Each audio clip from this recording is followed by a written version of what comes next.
Hi guys, welcome to the Black to Business podcast. This is our third episode. Yay!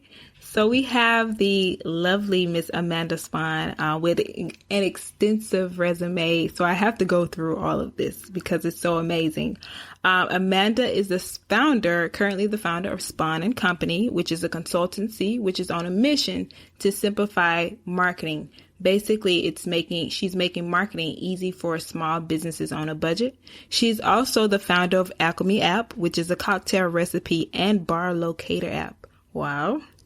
And she is also the co-founder of Tiphub, which is very interesting platform that supports early stage companies focused on the African diaspora by providing them with the tools, the human capital, and the resources that are needed to take their business and companies to the next level.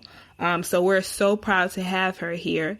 And just to give you, go down in her resume again, in the fact that she's been featured in Business Insider's 30 Most Important Women in Tech Under 30, Walker's Legacy 2016 Power 50, Rolling Out 25 Women You Should Know, and BET's Blacks on the Brink of Greatness, as well as one of the 5 future leaders in technology by Black Enterprise magazine.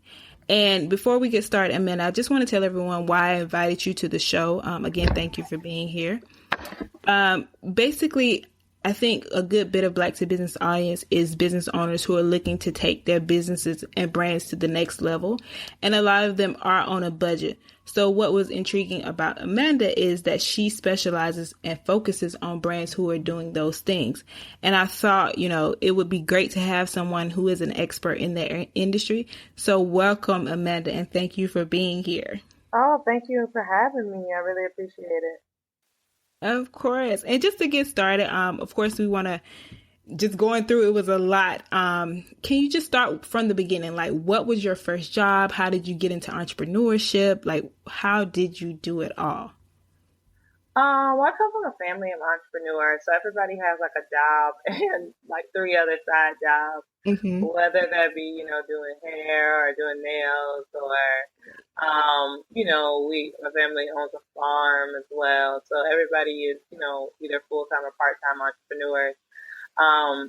Food services industry as well. My cousin has a really popular food truck as well. So it pretty much runs in the family. But my first job outside of college really was being a publicist. And I still consider myself a publicist today. But, the way I perform marketing is kind of transforming. I'm transitioning more so into being an infopreneur where I provide my know-how and things I know about marketing in digestible and affordable packages for entrepreneurs, whether they are aspiring or emerging, just helping them, with bite-sized resources to kind of accelerate their brands and get some momentum. Definitely. And I think that's so important. And it's important also to see people that look like us and young as you are, to be doing the work. So definitely kudos to you in balancing all of this. And I think that's what's important to highlight. It is possible to, be able to do certain things in different industries or, all of them tie back together. So that's awesome. And so now I read that you started at IBM. You also had a career as a communications and content manager for IBM. So what was that transition like from there into entrepreneurship? Well, I mean, it was kind of a long journey, right? So when I first started off in my career, I was an entertainment and lifestyle publicist, and I kind of transitioned to tech after that, maybe about 2 years in. And I kind of had to self-educate myself on the tech thing because even though I kind of grew up around tech to some degree, I didn't think I could do it. I couldn't be involved in the space if I wasn't coding. So I started self-educating myself. I went back to school, got my master's at Georgetown. And while I was there, I had the opportunity to work with a lot of really amazing professors who worked in and around the tech space. And I had the opportunity to start representing a lot of startups who, really had an assortment of different needs, whether that would be, social media marketing, whether that be grassroots marketing, whether they wanted to build an affiliate program or an ambassador program.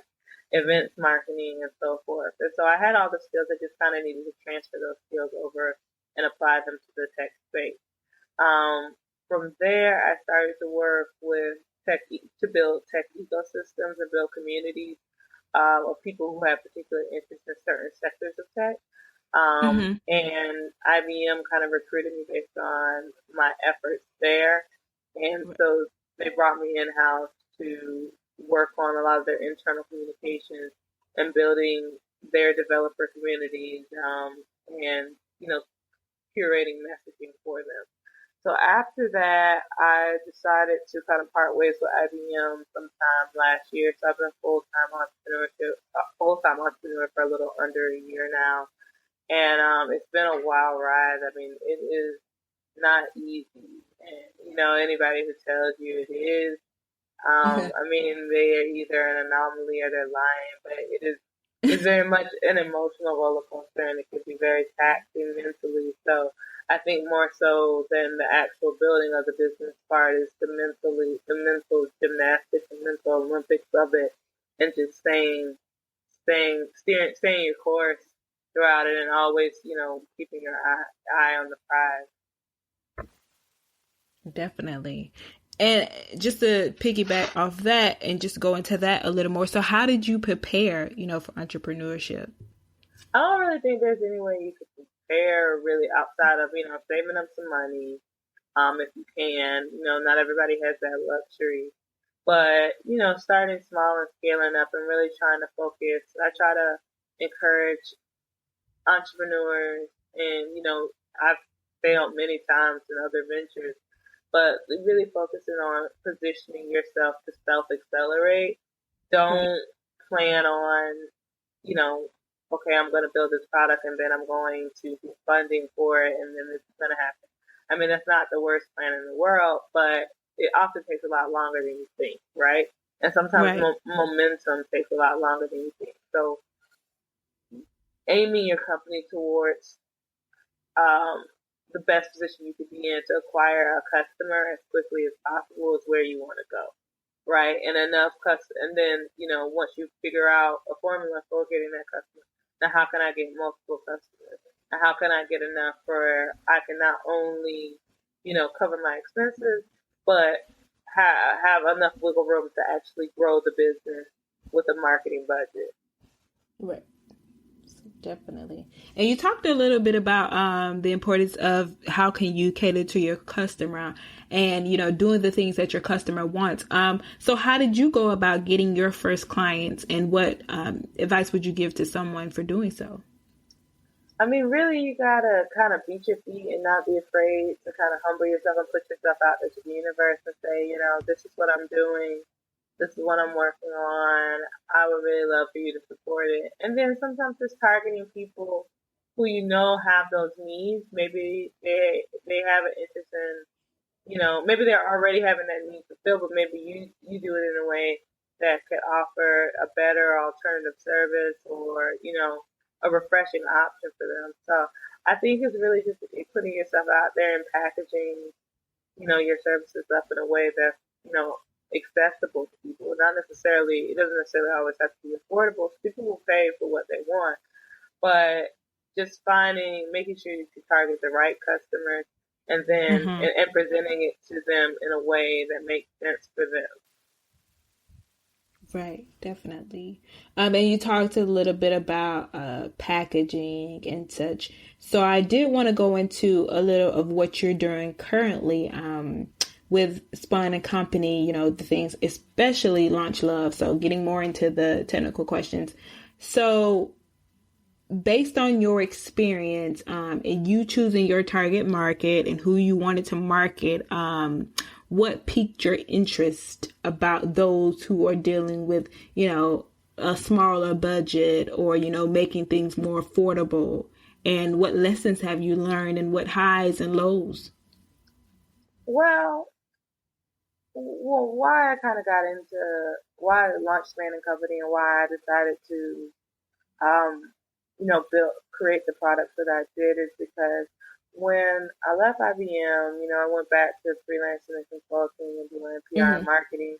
And I had a lot of people who approached me about representation, but they either couldn't afford, um, PR services at the time, or they alternatively just weren't ready, right? So sometimes people aren't ready operations wise for an onslaught of more traffic or more exposure. Like even if, even if, I got you on the cover of Time magazine today, would you actually be sincerely ready to be on the Right. cover? Would you be ready to, could your business handle that degree of traffic?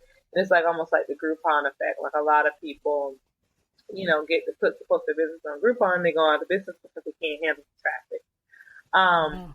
and so I thought about that and I was like, well, there's an opportunity here to kind of help entrepreneurs who are emerging or starting up because they need the most help. They tend to need the most guidance. And I like working with startups and kind of seeing them grow from the ground up. So I said, okay, well, I'm going to start creating, prepackaged services for them where, they won't necessarily get me from day to day, but I can provide, guides and blueprints for them to get a step in the right direction. So when they're ready to hire a publicist, whether that be me or someone else, that they have all their ducks in a row. Definitely. So, and you also mentioned, the fact that I love the fact that you're doing packaging, and what, I guess for you, what differs or what made you choose, or would you say you have chosen to do consulting rather versus packaging, and something that someone can just go, you can basically make money or have clients while you're sleeping, or do you do both? So right now I do both. I may be transitioning out of consulting eventually. I'm still kind of up in the air about it. Mhm. But I mean, where Spann Company is going over the next few months is we plan on offering online pre-recorded courses, webinars, digital workshops where people can access these tutorials online from any and everywhere. I find that a lot of entrepreneurs, when it comes to like the tech conferences or the entrepreneurship conferences, not everybody can just pick up and fly to Miami for a conference or fly to Atlanta or, Right. go to Silicon Valley. Like, hotels are $400, $500, $600 a night. And it's just not accessible, especially when you're bootstrapping a business. So, I'm doing my best to, start tailoring services and packaging and online education surrounding marketing that accessible and affordable is relative, but relatively affordable and accessible to everyone. Definitely. So even the fact that you mentioned the Groupon effect, or just being able to handle those things, and basically using your budget to get the most out of it. What would you say would be just basically a way that someone can start small and go bigger? Like what steps would you say necessarily, so they don't have to run into the Groupon effect? Starting, how do you know that they're at this stage where they need to go bigger, or what ways are they tracking that?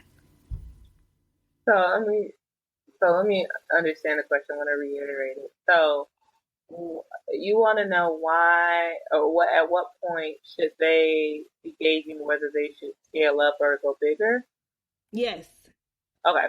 Well, I mean, it really depends on the business, right? So when you're covering all of your expenses, Mm-hmm. and it could possibly be before that because it depends on what type of industry you're in. Like if you're in an industry where it requires a lot of capital to maintain your business or your equipment or whatever you may be producing, then it may be a little sooner than later where you need to take the effort to attract more customers or to get more exposure so that you can start breaking even. Whereas, some people, cover their expenses a lot sooner. So they just need to make that leap. But I think you have to think about your pricing strategy and like, am I pricing my product at the right point where I can make enough to actually grow and make and and make this, this business a tangible thing. So, I mean, there's a lot of little small considerations in that. As far as marketing is concerned itself, I think when you're at a place where your business is relatively stable, where you found a flow, you have, people in place to handle that type of traffic. When you know that additional exposure won't necessarily hurt your business or won't be a crux for your business, when you have, gotten your online assets together, your websites, of which your channels are in place, just, I think, just the basics, really. Like, it doesn't have to be anything grandiose. And I mean, if you, check out my branding books or like my social media books, I kind of touch on this a little bit. But it doesn't have to be anything grandiose. You just have to make sure that you have the right parameters set for you to take yourself to the next level. And I think a lot of times people put promotion before the product itself. Like, have you ensured that your product is of quality, that your business structure is sustainable before you start thinking about amplifying it to everyone in the world? No, that's a good one. Putting the product first is definitely important. And I guess the thing is, so I'm a small company, and I'm on a budget, or I'm trying to figure out what should I focus on first, because you do see a lot of articles about social media has to be on point, but also email marketing. You're missing out on email marketing. So where do you start? I get that it's about taking a look at where your audience is, but it's about like also where are you determining where to start? So where are you determining where to start as far as like social media is concerned, or like digital presence, or? Yeah, digital presence, because it's basically ultimately about turning those followers into, or those people on your email list, into money or to customers. Well, I think you need to think about who your target audience is, like where you start and how, and the tactics that you implement really depends on who you're targeting, right? So like if my business is focused on women 60 and older, I'm not gonna market my business on Snapchat. There's no point in me opening up a Snapchat account because that's not where those women live, right? But sometimes these days, well, I mean, I don't know, but most women 60 to 65 aren't on Snapchat. But some of them are on Facebook, and a lot more of them, attend events in the community or whatnot. And it might be a great place to grow your email list there, where you may actually do physical pop-ups where they can feel like it's something tangible, it's something they can touch, it's something they can feel, and then onboard them through an email portal where they're getting regular emails to your correspondence. And even some of them, really respond well to even like a tactic like direct mail, where they can actually receive mail from you every few weeks, every few months, So I think you have to start with who your target audience is and who your ideal customer is, and then growing your campaign around them. Definitely. And I think, just based on, your clients and what you're building, what are some of the most common or missed opportunities you see a lot of entrepreneurs make when it comes to branding their business? I think just continuity across a lot of different platforms. You got a different vibe on on Facebook than you have on Twitter. I think also, not to, or spreading yourself too thin, trying to be everything to everyone. And I think sometimes we just have such a big vision for our businesses, and we see where we want it to go in the next 5 years or 10 years or whatever.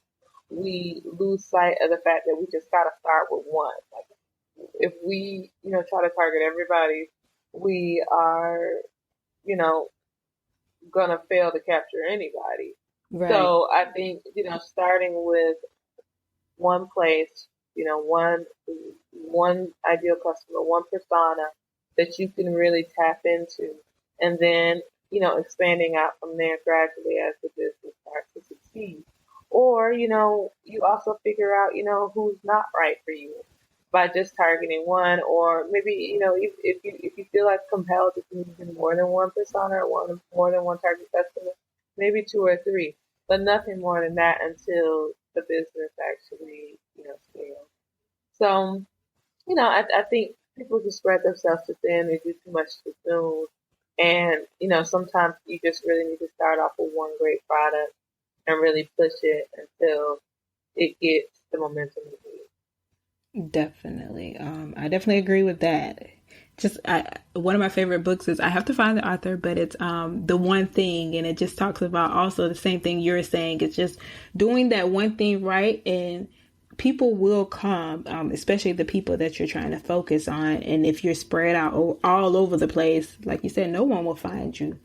So, and I guess it tails back into just what you are doing, because you do have these things that you're focusing on. So how do you find that when you're doing a business plan? Like, was that the first thing that came to your mind, and how important do you think a business plan is in terms of finding your target audience? I think a business plan is important, but it's not everything.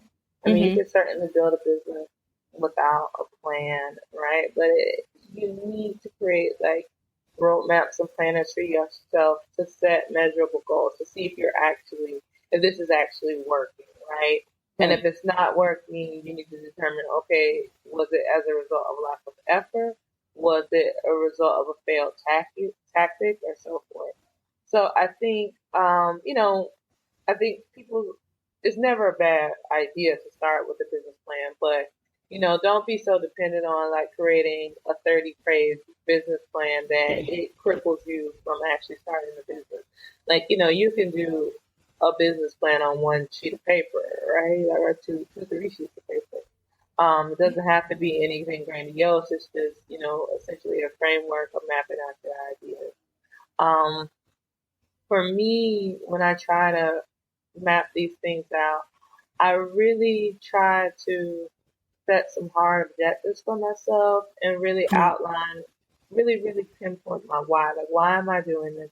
And why am I the person who's uniquely positioned to do it? And if I'm not the person who's uniquely positioned to do it, should I do it? Right? Like, those are things you kind of have to consider. Like, is it something that actually makes sense for me and where I am right now? Is this what I envision for myself as an entrepreneur? Who am I really helping? And is that need great enough for me to proceed with it? And then once I, determine that, I set parameters around, what are next steps for me? What does success look like within this? And then, once I hit or don't hit that, then I go back to the drawing board and reevaluate that for the next run. Definitely. And also, I mean, you're giving so many great tips, and I just want to let people know, like, what are some of the things that they can find in Launch Love that can help them and things like that? Like, what are some of the insider scoops on what's inside the packages? So there's 4 books. Launch Love is a series, and it's my first set of ebooks. But there'll be other series along the way that'll be focused on, other elements of marketing. But I've created the 4 ebooks based on demand and inquiries I got from startup entrepreneurs on these particular areas. And the four areas I decided to focus on was brand identity, and branding in general, social media marketing, email marketing, and product launch.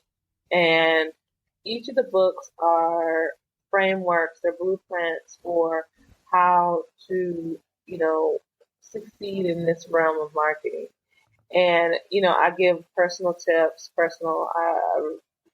talk about personal failures, things I did right, things that I did wrong, things that I've seen go well for other companies. And they're not necessarily meant to transform your business, but they're more so aimed at helping you frame your mindset around how you should be thinking about your business and how you should be positioning it for success. So I think a lot of where people go wrong is that they don't know how to think about their business strategically in the way that they can accomplish their goals. And um, secondly, they don't know how to ask the right questions, right? So those two things are really, really big. I mean, it's one thing to ask a question, but it's one thing to write the right question, to ask the right question as it relates to your goals. So I'm trying to help people think through these processes a little differently and think about them in kind of a relevant and efficient way as it relates to the success of whatever they're trying to do. Definitely. And I think you're filling a lot of voids, what people are facing, what they go through. So, what do you have any mentors that are helping you, or a lot of this stuff you found out on your own, just through, your own experience? Well, yeah, so, I don't talk to my mentors as much as I probably should, but there's a lot of people who really kind of helped me along the way become a better marketer. I worked under a lot of really great publicists when I was at Warner Music Group. I worked under a really great publicist when I was living in Atlanta. Trey Davenport is a really wonderful publicist. She's based out of LA now. I had the opportunity to work under Nikki Barjan, and she of the R Agency, and she's an amazing publicist as well.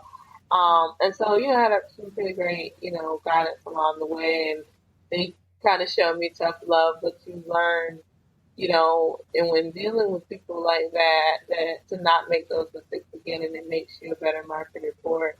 But a lot of, what I've learned is just kind of in trial and error of just building businesses myself. I've had ventures that failed and ventures that, I've had to push aside because, it wasn't the right venture for me, or it didn't make sense for where I was, or it just wasn't feasible. And that's okay, I think walking away from something isn't the same thing as quitting. And you have to, be a selfish enough entrepreneur to realize that, everything isn't going to work all the time, and everything isn't for the long run. And a great point that you mentioned is, knowing, you have businesses that were a success, but you also had those businesses, as much as you loved them, that you had to walk away from. So I did want to ask, just to go in a little bit about the other things that you're working on, as far as even the Alchemy app and Tiphub. So can you talk a little bit about, I guess, starting with Alchemy app, like can you tell the people what it is and how you're making an impact with that? And, how did you get started with that? So Alchemy is a drink spotting app. It essentially helps you find really awesome drinks and cool places to have them. And I kind of got the concept a while back, maybe a few years ago, when I was kind of traveling around, and I had an interest in learning more about spirits, and I actually ran into this guy who had a similar company, but it was just in a different industry, and I was like, it would be kind of cool to kind of apply the same concept to cocktails. But so I proceeded with it, and it's kind of on hold right now because we're really figuring out what the next steps are. We're in kind of a unique position where we can do a ton of different things with Alchemy, but we can't do everything. If it's going to be successful. So we're just trying to take our time with it over the next year and figure out where exactly it's going to go. But it's in the App Store. You can download it now. We'll hopefully be coming for Android at some point. But in the meantime, I've launched a couple other apps, and we have a game coming out pretty soon called Tip Off. And we're really excited about that. So it's a word guessing game.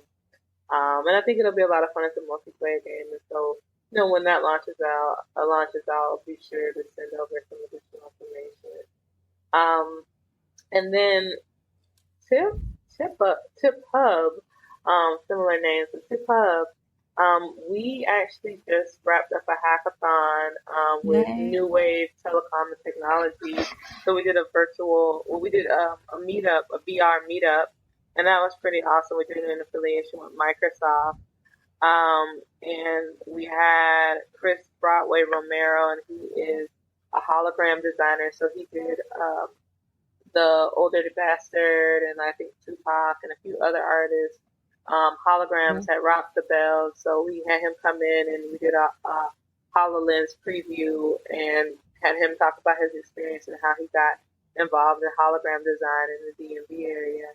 And then from there we had a virtual reality and augmented reality hackathon this past weekend with New Wave, and there was like a $5,000 grand prize, and so people came together to create VR and AR focused solutions for problems or challenges in the healthcare industry. So it was kind of, socially impact based, and we're focused on just kind of making a difference, and also just kind of taking a not unconventional spin on a traditional hackathon. There aren't as many in the healthcare space, and there certainly aren't as many focused on virtual reality. So we thought that would be a kind of a novel concept to play with. Right. And even the, and I love what you're doing with Tiphub, also, and it seems that you do have an interest, as like you do for branding and marketing in Blacks in technology. So I guess my question would be, what are your thoughts on the representation of Blacks in technology currently? And, do you feel like it's getting crowded, or, what are your thoughts on that? Are we well represented? I think that there are a lot more African Americans in tech than we often realize. That we're often fragmented. A lot of us are working for ourselves. A lot of us are working for smaller companies, and we're often not recognized or represented in the numbers. And I think the numbers are steadily growing, and people are starting to recognize the assortment of opportunities for themselves in tech. Could it be a lot better? Yeah, absolutely. And I think, it's going to be gradual, but you will see a change over time. But we have to do the work within our own community to kind of self-educate ourselves, one, and then two, collaborate, find novel ways of extending ourselves and collaborating with these companies that are already in the space.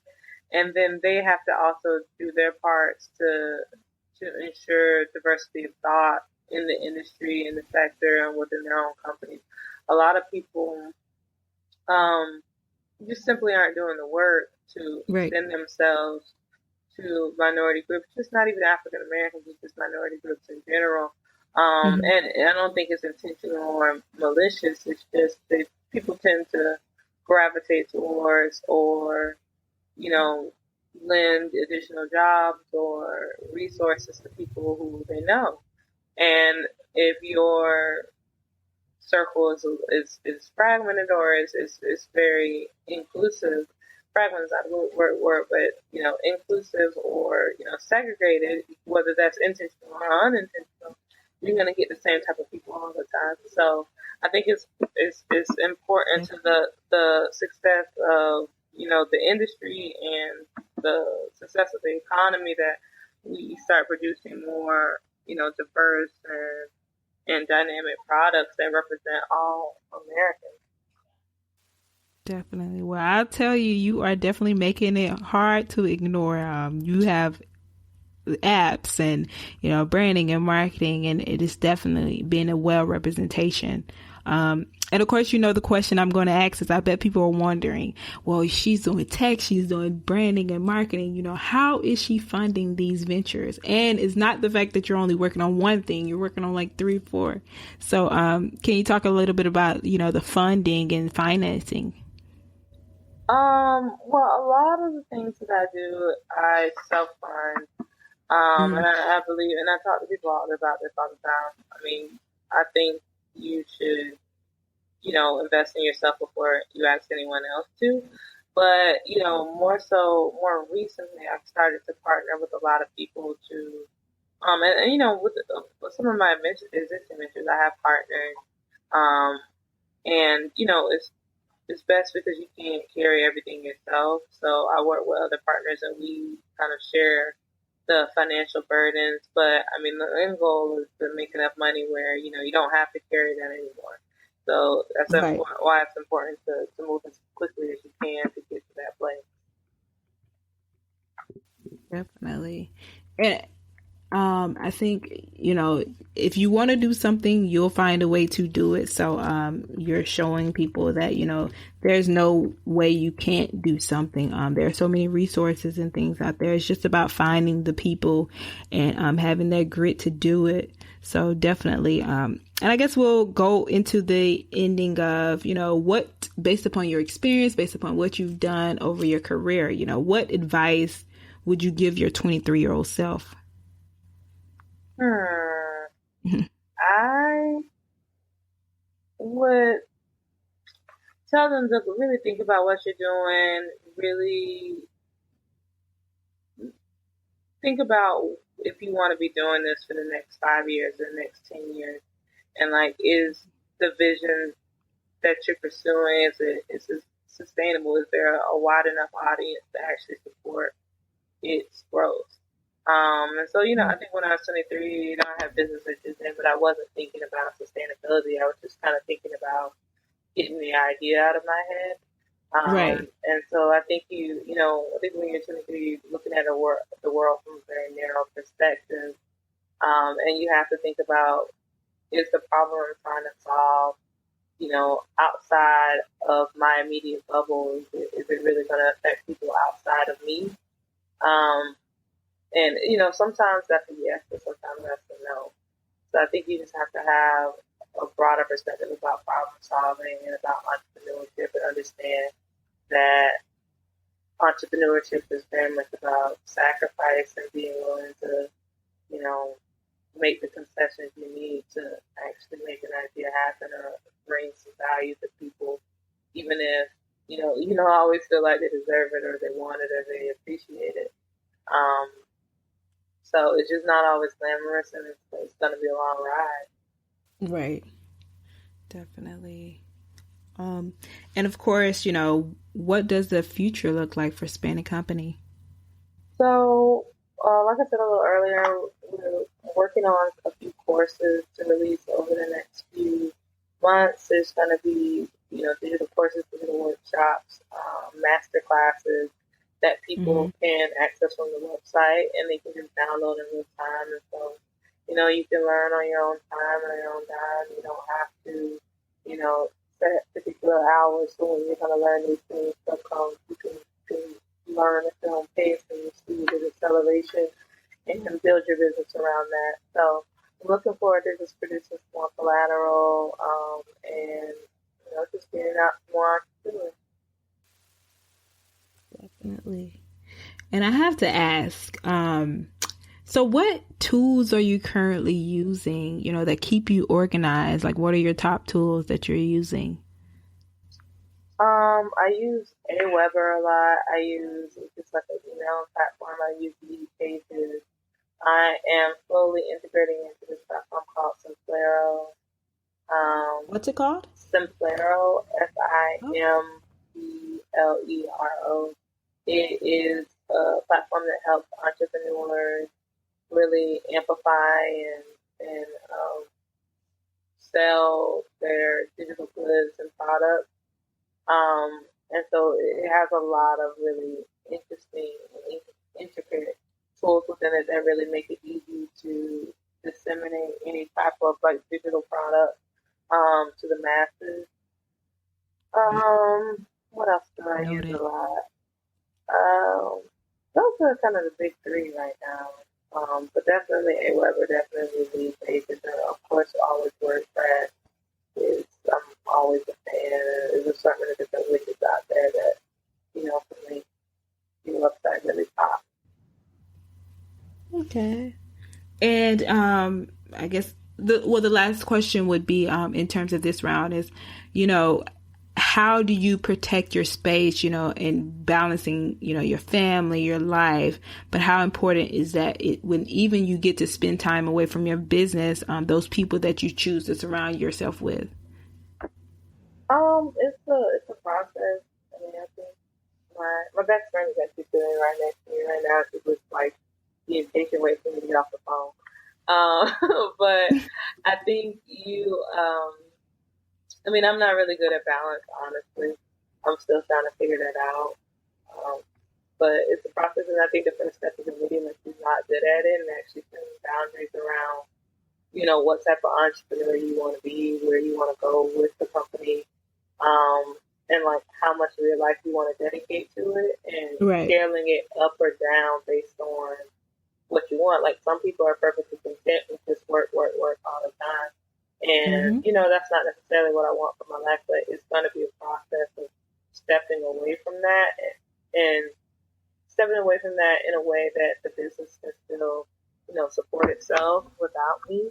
So, I'm hoping that within the next year that I'll be at a place where I can achieve a more, more leveled sense of balance, but it's still a work in progress. I'm still figuring it out. So I wish I had a more poignant or like deep answer for that, but it's still not very easy. It's getting there. It's always, yes, like you said, a work in progress. But and the thing is, you realize the importance of it, and I think that's important. Yeah, because if you're not healthy of the right mind, you're doing yourself and your service, your business as a service. So. Yeah. So what would you say keeps you going, even in those tough times? Sometimes I just have to take breaks. Like Right. Sometimes I can't always keep going. Sometimes I have to stop and say, okay, does what I'm doing make sense? Am I happy with what I'm doing? And Right. sometimes there's no. So I just have to stop, take a break, and revisit it. But I just revisit my why I was doing this in the first place. Right. And typically that's enough to keep me going. Yes. That's why you always have to start with a why, people. Why are you doing something? It makes you, just keep going, like you said. And for the fire round, just a little fun questions. What TV show do you wish still aired? Maybe Martin or Living Single. Oh, yes, Living Single. Yes. I think I know your answer to this one. Happy hour or brunch? Brunch. Brunch. Why brunch? I mean, because there's food and drink. Oh, true. And good music. Yeah, there's food and drink. Yeah, I mean, I just have really good memories around brunch. Yes. Okay. And then I wish I knew how to.